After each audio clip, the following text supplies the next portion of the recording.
Boche gold and diamonds. Buy now pay later. Ottapalam Kayarampara Kendriya Vidyalaya road നിർമ്മാണം അന്തിമഘട്ടത്തിൽ. Tarring പൂർത്തിയായ റോഡിൽ ഇനി ഇന്റർലോക്ക്, ടൈൽസ് പതിക്കൽ മാത്രമാണ് അവശേഷിക്കുന്നത്. റോഡ് നവീകരണം പ്രഖ്യാപിച്ച് വർഷങ്ങൾക്ക് ശേഷം ആരംഭിച്ച പണി ദിവസങ്ങൾക്കകം നിലച്ചു. നേരത്തെ ഉണ്ടായിരുന്ന തകർന്ന റോഡിന് മുകളിൽ കോൺക്രീറ്റ് മിശ്രിതം വിരിച്ചതിന് പിന്നാലെയാണ് നിർമ്മാണം നിലച്ചിരുന്നത്. ടാർ ക്ഷാമമായിരുന്നു പ്രതിസന്ധി.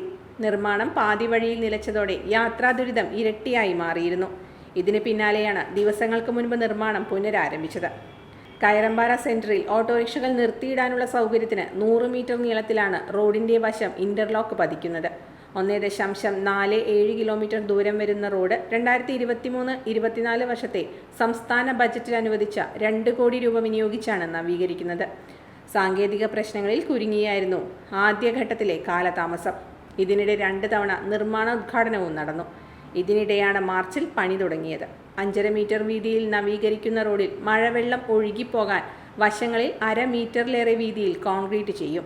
പാലക്കാട് കുളപ്പുള്ളി പാതയിലെ കയറമ്പാറ കവലയിൽ നിന്ന് കേന്ദ്രീയ വിദ്യാലയം വഴി റെയിൽവേ ലൈൻ പരിസരത്ത് സമാപിക്കുന്ന റോഡാണിത്. ഇതിൽ കേന്ദ്രീയ വിദ്യാലയം വരെയാണ് നവീകരണം. കെ പ്രേംകുമാർ MLA നിർമ്മാണ പുരോഗതി വിലയിരുത്തി. കഴിഞ്ഞിരിക്കുകയാണ്. വലിയ സന്തോഷമുണ്ട്. യഥാർത്ഥത്തിൽ ഒരു 2 മാസത്തോളം മുമ്പ് പൂർത്തീകരിക്കേണ്ട ഒരു പ്രവൃത്തിയായിരുന്നു. മാർച്ച് അവസാനമോ ഏപ്രിൽ ആദ്യമോ ആയിട്ട് ചെയ്യാനുള്ള എല്ലാ സാഹചര്യങ്ങളും ഒരുങ്ങി വന്നതാണ്. നമുക്കെല്ലാം അറിയുന്നത് പോലെ ഏതാണ്ട് 2 മാസം മുമ്പാണ് ഇറാനും അമേരിക്കയും തമ്മിലുള്ള സംഘർഷം അതൊരു യുദ്ധത്തിൻ്റെ തലത്തിലേക്ക് മാറുന്ന സാഹചര്യം ഉണ്ടായിരുന്നു.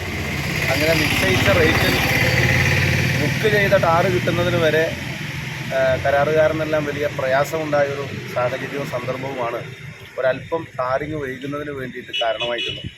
എന്നാലും ഇന്നിവിടെ വന്നപ്പോൾ നമ്മൾ ഈ റോഡിൽ സഞ്ചരിക്കുമ്പോൾ കൃത്യമായി ബോധ്യമാകും ഈ നാടിൻ്റെ വലിയ മാറ്റം. LDF സർക്കാർ ഗവൺമെൻറ്റിൻ്റെ കാലത്ത് നമ്മുടെ മണ്ഡലത്തിന് വേണ്ടി ബജറ്റിൽ നീക്കി വെച്ച ഫണ്ട്, ആ ഫണ്ട് ഉപയോഗിച്ച് നല്ല നിലയിൽ ഈ പ്രവൃത്തി നമുക്ക് പൂർത്തീകരിക്കാനായി എന്ന് നമുക്ക് മനസ്സിലാകും. ടാറിംഗ് പ്രവൃത്തികളാണ് പൂർത്തീകരിച്ചിട്ടുള്ളത്. ഇനി കുറച്ച് പ്രവൃത്തികൾ കൂടി ബാക്കിയുണ്ട്. ഒന്ന്, നമ്മുടെ ഓട്ടോ സ്റ്റാൻഡിൽ ഓട്ടോ ഒക്കെ പാർക്ക് ചെയ്യുന്നതിനാവശ്യമായിട്ടുള്ള സ്ഥലത്ത് കട്ട വിരിക്കുന്ന ഉൾപ്പെടെയുള്ള കാര്യമാണ്. മറ്റൊന്ന്, കേന്ദ്രീയ വിദ്യാലയത്തിന് സമീപത്ത് തന്നെ അവിടെ ഏതാണ്ട് ഒരു 50 മീറ്റർ ദൂരം അവിടെ കോൺക്രീറ്റ് ചെയ്യാനുണ്ട്. ആ കോൺക്രീറ്റ് പ്രവൃത്തി അത് പൂർത്തീകരിക്കേണ്ടതുണ്ട്. അത്തരം കാര്യങ്ങൾ കോൺക്രീറ്റ് ഒരു മഴയ്ക്ക് ശേഷം നമ്മൾ പ്രതീക്ഷിക്കുന്നത് ഒരു 2 മാസത്തിനുള്ളിൽ, അങ്ങനെയാണ് ഇപ്പോൾ നമുക്ക് ഡേറ്റ് അല്പം നീട്ടി പറയുന്നതാണല്ലോ എപ്പോഴും നല്ലത്. മഴ ഒന്ന് ശക്തമായാൽ ഉടനെ തന്നെ ആ പ്രവൃത്തി നടത്തും. വേനൽ മഴയാണെങ്കിൽ time kids pre school, Mannannur road, Vaniyamkulam. Dot view news. കാഴ്ചകളാണ് ലോകം, കണ്ടു തുടങ്ങുക.